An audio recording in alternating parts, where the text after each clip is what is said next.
Hello everyone, आप सभी का क्रिएटिव माइंड्स पॉडकास्ट में स्वागत है। मैं हूं Neel Prabha, music therapist and sexuality etiquettes trainer at creative minds. और मैं आज बहुत खुश हूं कि आप सब हमारे साथ जुड़े हैं इस मीनिंगफुल कॉन्वर्जेशन का पार्ट बनने के लिए। ये एक प्लेटफॉर्म है जहां हम उन टॉपिक्स पे बात करते हैं जो हर पेरेंट, केयर गिवर, थेरेपिस्ट और एजुकेटर के लिए बहुत इम्पॉर्टेंट हैं, पर अक्सर उन टॉपिक्स में खुलकर बात नहीं हो पाती।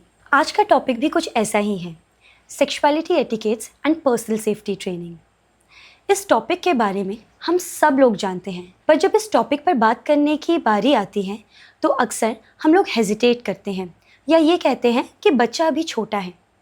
पर आज के टाइम में बच्चे के लिए सिर्फ पढ़ाई ही नहीं, अपनी बॉडी को समझना, बॉडी बाउंड्रीज़ को समझना, सेफ़ अनसेफ टच क्या होता है, इन सब के बारे में जानना उतना ही ज़्यादा ज़रूरी है। और जब हम बात करते हैं न्यूरो डाइवर्जेंट बच्चों की, तो ये कॉन्वर्जेशन और भी ज़्यादा इम्पॉर्टेंट बन जाती है और ये हमारी रिस्पॉन्सिबिलिटी है कि हम इस कॉन्वर्जेशन को खुलकर करें। और इसी टॉपिक पर बात करने के लिए हमारे साथ जुड़ी हैं एक बहुत ही रिस्पेक्टेड एक्सपर्ट, क्रिएटिव माइंड्स की director doctor Priyanka Singh. Ma'am, आपका हमारे इस पॉडकास्ट में बहुत स्वागत है। Thank you ma'am. मैम जानना चाहेंगे कि आपका इस डोमेन को लेके sexuality etiquettes and personal safety training जो ये आइडिया है, ये कैसे आया और कैसी आपकी जर्नी जा रही है? हाँ, थैंक यू सो मच सबसे पहले मुझे इस चैनल पे इनवाइट करने के लिए। और sexuality etiquette and personal safety education एक ऐसा टॉपिक है जो मेरे दिल के बहुत ही करीब है। मुझे 17+ ईयर का एक्सपीरियंस है। मैंने as a special educator, as a psychologist बहुत काम किया है। ये बात 2016 की है कि मैं अपनी स्पेशल एजुकेशन की क्लास में एक बच्चे को बॉडी पार्ट्स सिखा रही थी और मेरा हाथ जो है उसके चेस्ट पे गया, तो वो बच्चा जो है एंशियस हो गया, परेशान हो गया और कंफ्यूज सा दिखने लगा। तब मैंने ये रियलाइज़ किया कि किसी भी स्पेशल एजुकेशन या स्पीच थेरेपी की क्लास में या ऑक्यूपेशनल थेरेपी की क्लास में हम बच्चे के कम्युनिकेशन पे, बिहेवियर इश्यूज़ पे बात करते हैं, लेकिन किसी भी प्लान में हम बच्चे के उसके खुद के बॉडी पार्ट्स के बारे में उसको नहीं सिखाते हैं। चाहे वो चेस्ट हो, पेनिस हो, बटक हो, वजाइना हो, ये बॉडी पार्ट जो बच्चे के क्लोज बॉडी पार्ट हैं वो बच्चे के खुद की बॉडी का एक हिस्सा है और ये हमें डे 1 से सिखाना चाहिए।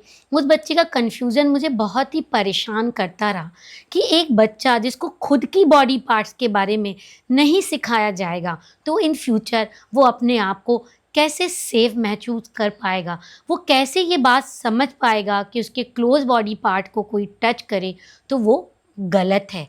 तभी से मैंने ये डिसीज़न लिया कि मैं बच्चे को बॉडी पार्ट्स, बॉडी लोकलाइजेशन के बारे में अपने सेंटर पे डिटेल में जानकारी दूंगी। वैसे तो मैंने अपनी फॉर्मल ट्रेनिंग 2023 में कंप्लीट की और फुल फ्लेज 2024 जनवरी थे अपने सेंटर पे sexuality etiquette and personal safety education की क्लासेस लेना शुरू किया।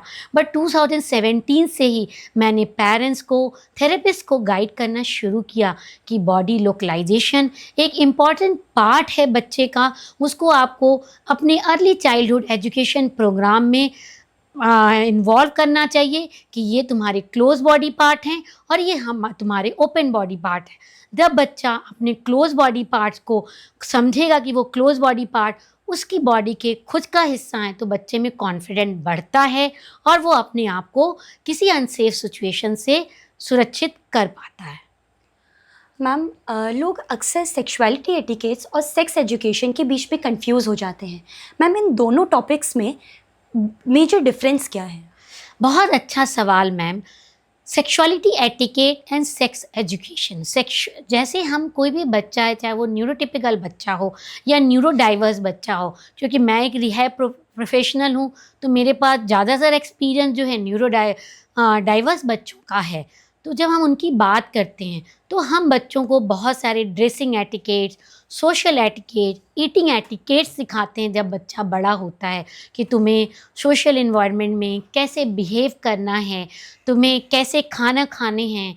इन the same way sexuality etiquette and personal safety education में हम बच्चों को एटिकेट सिखाते हैं कि कैसे आपके क्लोज बॉडी पार्ट्स क्या हैं, आपके ओपन बॉडी पार्ट्स क्या हैं, आपके क्लोज प्लेसेस क्या हैं, आपके ओपन प्लेसेस क्या हैं, क्लोजिंग रूल क्या है, टॉकिंग रूल क्या है। सेक्स एजुकेशन में हम जो अब जैसे बहुत सारे इस समय अवेयरनेस बढ़ी है, तो सेक्स एजुकेशन में हम बच्चों को बॉडी चेंजेस के बारे में बताते हैं, इंटरकोर्स के बारे में बताते हैं, लेकिन sexuality etiquette and personal safety education में हम बच्चे की फाउंडेशन स्किल्स डेवलप करते हैं, उसकी बॉडी को के बारे में बताते हैं, उसके क्लोज बॉडी पार्ट के बारे में बताते हैं, उसको सेफ और अनसेफ सिचुएशन के बारे में बताते हैं।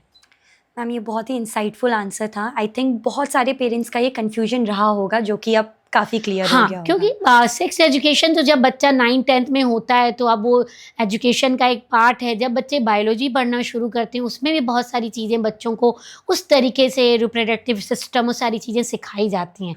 लेकिन हम बच्चों को अगर बचपन से सेक्सुअलिटी एटिकेट की ट्रेनिंग शुरू करेंगे, तो अभी आपने देखा कि गंगानगर में इतना बड़ा केस हुआ।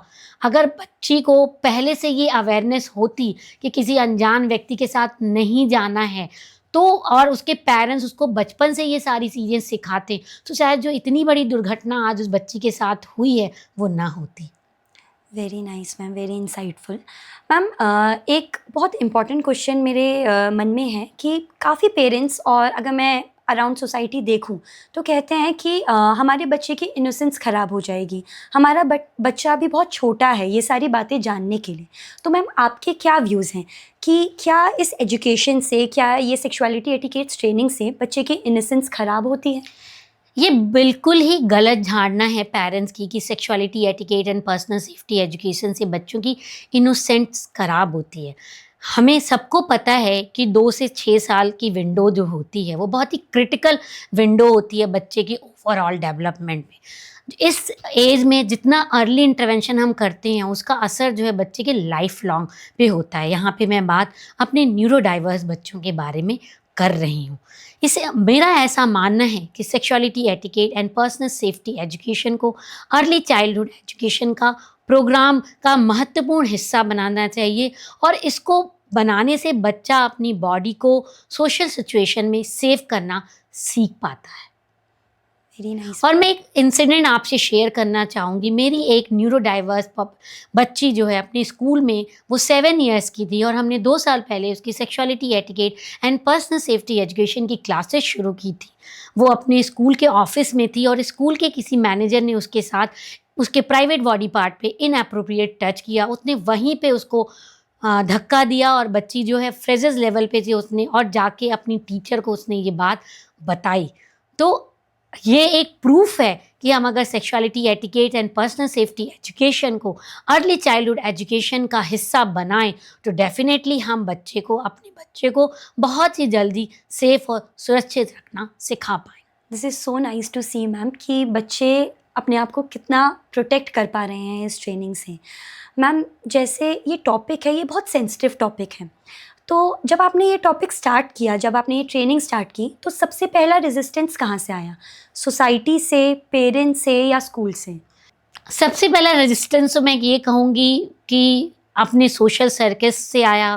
फ्रेंड्स ने कहा, डॉक्टर्स ने भी कहा, स्कूल टीचर्स ने भी कहा कि इतना जल्दी, पेरेंट्स ने भी कहा कि इतना जल्दी 4 साल और 5 साल के बच्चों को क्या ज़रूरी है sexuality etiquette and personal safety education की ट्रेनिंग देना।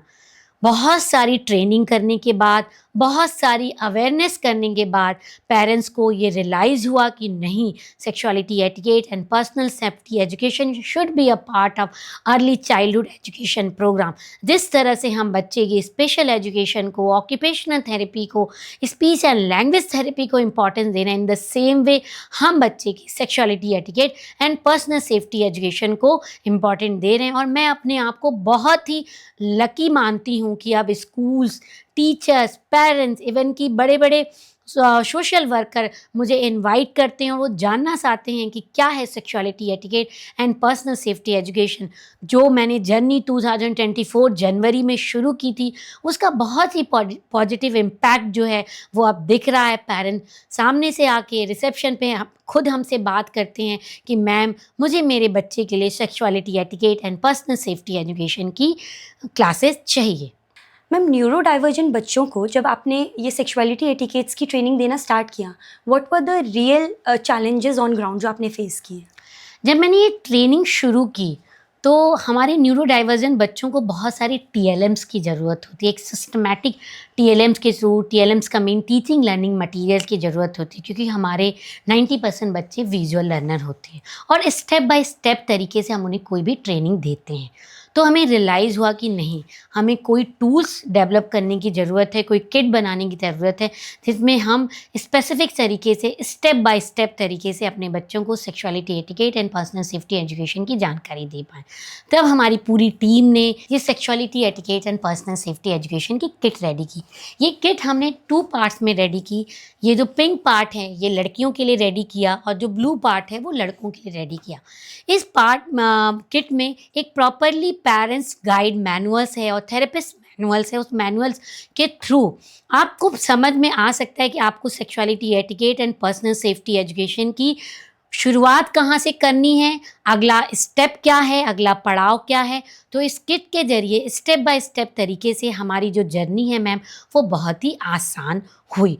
और मैं प्राउड के साथ कहना चाहूँगी कि हमारे चारों ब्रांच में बहुत ही सक्सेसफुली बहुत सारे sexuality etiquette and personal safety trainers हैं, जो बहुत ही एफिशिएंटली इस किट के माध्यम से हमारे न्यूरो डाइवर्जेंट बच्चों के लिए sexuality etiquette and personal safety education की क्लासेस ले रहे हैं। बहुत सारे ऐसे भी पेरेंट्स हैं जो कि हमारे सेंटर पे नहीं आ सकते हैं, तो वो इस किट को ख़रीद रहे हैं और घर में बैठ के इस किट के मैनुअल के माध्यम से अपने बच्चों को sexuality etiquette and personal safety education की ट्रेनिंग दे रहे हैं। मैं केवल पेरेंट्स ही नहीं, बहुत सारे थेरेपी सेंटर्स ने भी इसकी इम्पॉर्टेंस को समझा है और वो हमें किट ऑर्डर कर रहे हैं और अपने सेंटर पे बहुत ही efficiently sexuality etiquette and personal safety education की ट्रेनिंग दे रहे हैं। मेरा अपने आप से प्रॉमिस है कि कोई भी बच्चा अनसेफ ना रहे, कोई भी बच्चा किसी भी तरह से किसी भी चाइल्ड सेक्सुअल अब्यूज़ का टारगेट ना हो। Ma'am, I am very sure ये किट बहुत सारे पेरेंट्स के लिए, बहुत सारे क्या सभी पेरेंट्स के लिए बहुत हेल्पफुल रहेगी। मैम, आपकी इतने सालों की जर्नी में कोई ऐसा मोमेंट रहा है जो इमोशनली इतना इम्पैक्टफुल रहा हो कि आपको लगा कि this training is actually needed? Definitely ऐसे तो बहुत सारे इंसिडेंट रहे हैं जिसने मुझे बहुत परेशान किया sexuality etiquette and personal safety education के ट्रेनिंग के बारे में। लेकिन जो सबसे महत्वपूर्ण इंसिडेंट रहा वो 2017 का था कि एक बच्चा था मेरे पास जो कि थेरेपी लेने आया और उसने 1 ईयर 6 मंथ बहुत ही इंटेंसिव ट्रेनिंग्स ली और बहुत ही अच्छे नोट पे वो डिस्चार्ज तो मैं नहीं कहूँगी, उसकी मदर किसी छोटी जगह पे जॉब करती थी तो उनको जाना ज़रूरी था, तो हमने उनको होम प्रोग्राम देके डिस्चार्ज किया। बच्चे की सेंसरी इश्यूज़, बच्चे के सोशल एंड कम्युनिकेशन चैलेंजेस में बहुत ज़्यादा इम्प्रूवमेंट आया। जब बच्चा डिस्चार्ज होके गया तो 3 महीने बाद वो बच्चा फिर आया और इस बार वो एक बहुत बड़ी प्रॉब्लम के साथ आया कि जब भी वो बच्चा टॉयलेट जाता तो बहुत रोता और चिल्लाता था। वो अपने टॉयलेट को 2-2 3-3 घंटे तक होल्ड कर लेता था। उसकी मदर बहुत ही ज़्यादा परेशान थी कि इस बच्चे को हमने इतने अच्छे नोट्स पे डिस्चार्ज करके मैं अपने साथ लेके आई हूँ, इन 3 महीनों में क्या हुआ? वो बच्चे की 1 वर्ड ही केवल फंक्शनल स्किल थी। मुझे भी बहुत समय लगा, ऑलमोस्ट 1 महीना लगा। एक दिन मेरे घर सेंटर की आंटी जो आई नहीं थी, मैंने उस बच्चे को खुद ही टॉयलेट में असेस किया। मैं उसके साथ टॉयलेट गई, जैसे ही मैंने उसका पैंट नीचे किया उसने बोला बाबा बाबा। तभी मेरे को क्लिक आया कि कुछ तो समथिंग इज़ गोइंग रॉन्ग। उस बच्चे की विजुअल स्किल्स बहुत अच्छी थी। अपने स्पेशल एजुकेटर की हेल्प से मैंने एक चार्ट रेडी किया, बच्चे के सारे बॉडी पार्ट बनाए और बच्चे के सारे फैमिली मेम्बर की पिक्चर्स लगाई। बच्चे ने बार बार बाबा के साथ अपने पेनिस को मैच किया। वो ऐसा इवेंट था जिसने मुझे अंदर से बिल्कुल तोड़ और झकझोर दिया कि नहीं, अब को तो कुछ करना है। हमारे ये बच्चे बहुत ही इनोसेंट हैं और इन बच्चों को सेफ रखने के लिए हमें इसकी अवेयरनेस बढ़ानी होगी, क्योंकि हम जितना चुप रहेंगे उतना ही ज़्यादा क्राइम बढ़ता रहेगा। और वो मेरे लिए टर्निंग मोमेंट था। तभी से मैंने अपने सेंटर पे सेक्सुअलिटी एटिकेट और पर्सनल सेफ्टी एजुकेशन को नॉन स्ट्रक्चर तरीके से काम करना शुरू किया। और मैं बहुत ही लकी हूँ कि 2023 की सक्सेसफुल ट्रेनिंग के बाद मैंने खुद 2024 से एक स्ट्रक्चर तरीके से sexuality etiquette and personal safety education को अर्ली चाइल्डहुड एजुकेशन का एक इम्पॉर्टेंट हिस्सा बनाया। और अब तक मैंने बहुत सारे थेरेपी सेंटर्स के लिए, बहुत सारे प्रोफेशनल्स के लिए और बहुत सारे पेरेंट्स के लिए ट्रेनिंग बहुत ही सक्सेसफुली कंप्लीट की है। इवन बड़े बड़े स्कूल डायरेक्टली मुझे अप्रोच करते हैं, मुझे बुलाते हैं sexuality etiquette and personal safety education की ट्रेनिंग के लिए। Ma'am, this is a great initiative जो क्रिएटिव माइंड्स और आपने लिया है, क्योंकि ये आज के टाइम में बहुत ही ज़्यादा क्रूशल टॉपिक बन चुका है and this thing is actually needed in this moment. Definitely ma'am, अगर हम चुप रहेंगे, हम देख रहे हैं कि चाइल्ड सेक्सुअल अब्यूज़ तो रुक ही नहीं रहा है। एवरीडे न्यूज़पेपर पे, सोशल मीडिया पे, आपको टीवी पे कुछ चीज़ें ख़त्म नहीं हो रही हैं। बिल्कुल इसलिए हमें अब ये टाइम है कि बहुत ओपन तरह से डिस्कशन करना है, चाहे वो एक न्यूरोटिपिकल बच्चा हो, चाहे वो न्यूरो डाइवर्स बच्चा हो। पॉक्सो एक्ट है, बहुत सारे गवर्नमेंट ने रूल्स रेगुलेशन किए, लेकिन अभी भी चीज़ें रुक नहीं पा रही हैं। इसको रोकने के लिए हमें डे 1 से मेल बॉडी को फीमेल बॉडी की रिस्पेक्ट करना और फीमेल बॉडी को मेल बॉडी की रिस्पेक्ट करना सिखाना चाहिए। यहाँ मेरा सबसे बड़ा रिक्वेस्ट घर में बैठी उन माँओं से हैं, जो कि हर घर में, स्पेशली जो कि एक लड़के की माँ है, उनसे ये रिक्वेस्ट है कि डे 1 से अपने बच्चों को, अपने मेल चाइल्ड को फीमेल बॉडी की रिस्पेक्ट करना सिखाएं। अगर हर माँ इस इनिशिएटिव का हिस्सा होगी तो जो ये अब्यूज़ के केसेस इतने बढ़ रहे हैं, चाहे वो न्यूरोटिपिकल बच्चों के साथ हो या न्यूरो डाइवर्जेंट बच्चों के साथ हो, वो कहीं ना कहीं कम होंगे। एज अ मदर आपकी ये जिम्मेदारी है कि बच्चों को सेंसिटिव तरीके से फीमेल बॉडी की रिस्पेक्ट करना सिखाइए। This is very insightful. Ma'am, इस ट्रेनिंग की अगर मैं डिटेल्स में जाऊँ तो इस ट्रेनिंग के अंदर टॉपिक्स क्या-क्या कवर होते हैं? बहुत अच्छा क्वेश्चन, क्योंकि अभी तो हम जो है sexuality etiquette and personal safety education को अर्ली चाइल्डहुड एजुकेशन का हिस्सा बना रहे हैं। तो हमारे पास जो भी ट्रेनिंग में बच्चे हैं वो 4 से 8 साल तक के हैं। इस ट्रेनिंग को शुरू करने के लिए बहुत ज़्यादा प्री रेक्विजिट्स होती है, क्योंकि हम अपने सेंटर पे कॉमडील फिलॉसफी को फॉलो करते हैं। तो हमारा बेसिक फाउंडेशन होना चाहिए कि बच्चे का eye contact, name respond, sitting, sustain attention, matching और सॉर्टिंग एक्टिविटीज़ बच्चे की हो। इन ब्रीफ बच्चे का पीएलएस सेटल्ड हो। पीएलएस के बारे में हमारे यूट्यूब चैनल पे बहुत ज़्यादा बात की गई है। जब बच्चे का पीएलएस सेटल हो तब हम sexuality etiquette and personal safety education की ट्रेनिंग शुरू करते हैं। इस ट्रेनिंग में सबसे पहले हमारे जो न्यूरो डाइवर्स बच्चे हैं वो अपने बारे में नहीं जानते हैं। मैं कौन हूँ, मेरी लाइक्स क्या है, मेरी डिसलाइक्स क्या है, मैं कौन, मेरी फैमिली मेम्बर्स हैं, मेरे फ्रेंड कौन है, कौन मेरे टीचर्स हैं। तो एक किट में हमने एक मी बुक का कॉन्सेप्ट दिया है। जिस मी बुक के माध्यम से बच्चे जो हैं ये समझ पाते हैं कि मैं कौन हूँ, मैं क्यों स्पेशल हूँ। और उस मी बुक में ही हम बच्चे को सेफ एडल्ट का कॉन्सेप्ट देते हैं। सेफ एडल्ट का कॉन्सेप्ट इसलिए वो है व्यक्ति होता है जो बच्चे को कपड़े चेंज करा सकता है, बच्चे के प्राइवेट पार्ट को टच कर सकता है। इसके बाद हम बच्चे को ओपन और क्लोज बॉडी पार्ट का कॉन्सेप्ट देते हैं कि जो आपके प्राइवेट बॉडी पार्ट हैं, जैसे कि आपका बटक है, वजाइना है, ब्रेस्ट है, ये आपके क्लोज बॉडी पार्ट हैं, लेकिन ये भी पार्ट आपके बच्चे की, आपकी बॉडी का एक इम्पॉर्टेंट हिस्सा हैं। इनको कैसे आपको क्लीन करना है और जो आपके सेफ एडल्ट हैं वही इन बॉडी पार्ट को क्लीन कर सकते हैं। अगर कोई किसी मेडिकल हेल्थ प्रॉब्लम की वजह से आपको डॉक्टर आपके इन क्लोज बॉडी पार्ट को टच भी कर रहा है तो हम पिक्चर के माध्यम से ये बताते हैं, सोशल स्टोरीज़ हैं इस किट में, उनके माध्यम से ये बताते हैं कि पेरेंट्स की मौजूदगी में वो आपके क्लोज बॉडी पार्ट को टच कर सकता है।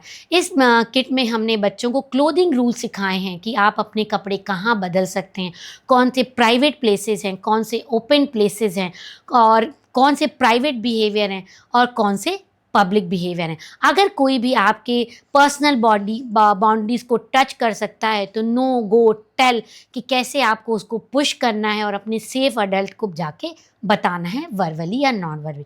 सबसे इम्पॉर्टेंट बात मैं यहाँ ये बताना चाहूँगी कि इस किट को हम नॉन वर्बल बच्चों के साथ भी यूज़ कर सकते हैं, उनको पॉइंटिंग के थ्रू, जेस्चर्स के थ्रू उन्हें सिखा सकते हैं।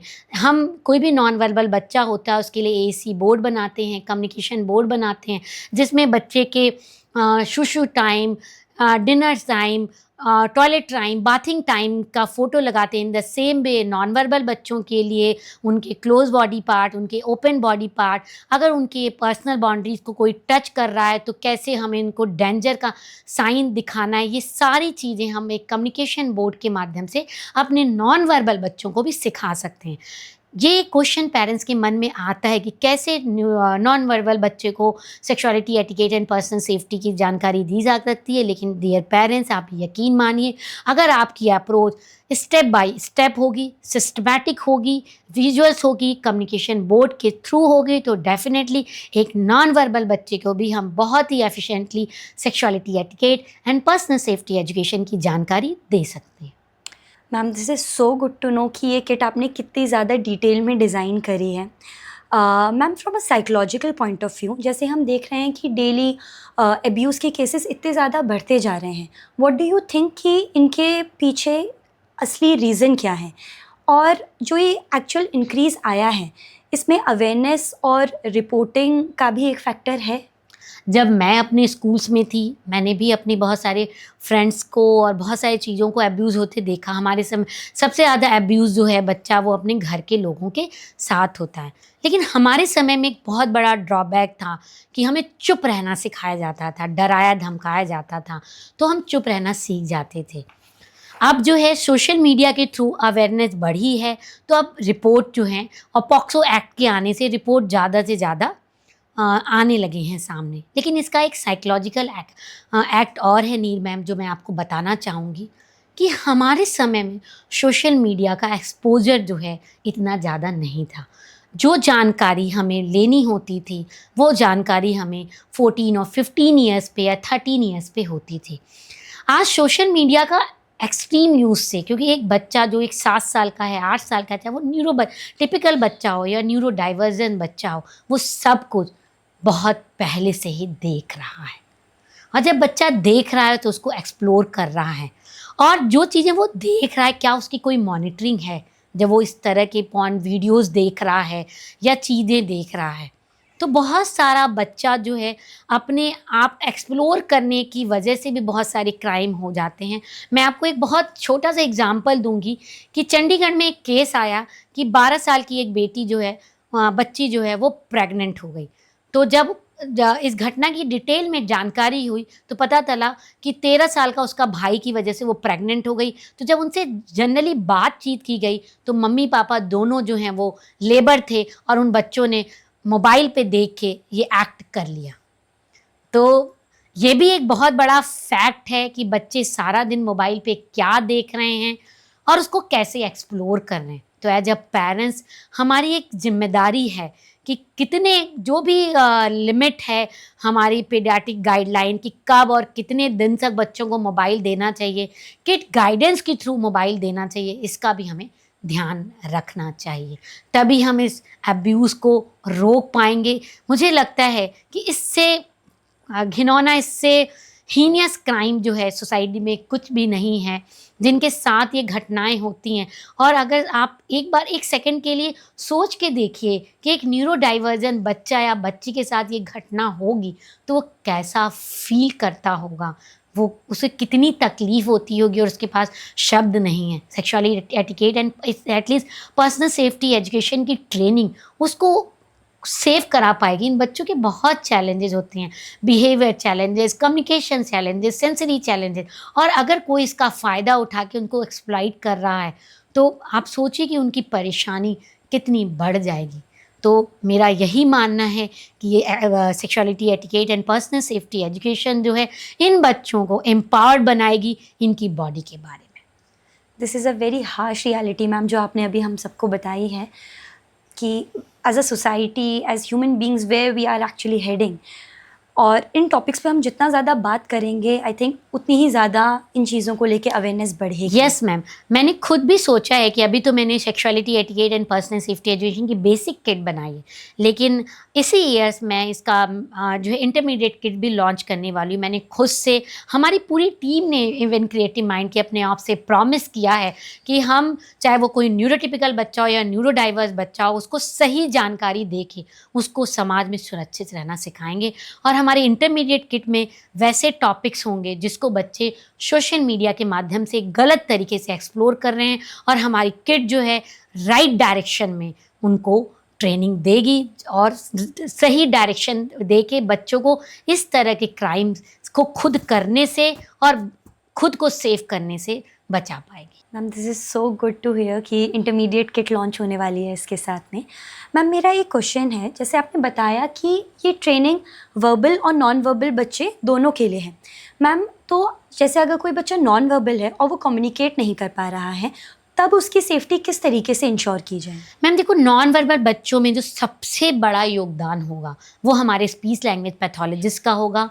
As a sexuality etiquette trainer हमारे मदर को, स्पीच थेरेपिस्ट को और हमारे सेक्सुअलिटी एटिकेट ट्रेनर को एक साथ बैठ के उसके साथ AAC बोर्ड डिज़ाइन करना होगा, और थ्रू द जेस्चर कम्युनिकेशन के थ्रू, आवाज़ ऐप के थ्रू, आवाज़ ऐप में भी हम बहुत सारे ऐसे फोल्डर्स बना सकते हैं जिसके थ्रू हम बच्चे को पर्सनल सेफ्टी सिखा सकते हैं। हर बच्चे को ओपन और क्लोज बॉडी पार्ट का कॉन्सेप्ट थ्रू द पिक्चर्स और थ्रू द एप्स या थ्रू द कम्युनिकेशन बोर्ड हम सिखा सकते हैं। मैम थेरेपिस्ट का रोल कितना ज़्यादा इम्पॉर्टेंट है ये हमें बहुत अच्छे से समझ में आ गया, बट मैम मैं ये जानना चाहूँगी कि इस पूरी ट्रेनिंग में पेरेंट्स का रोल कितना क्रूशियल है?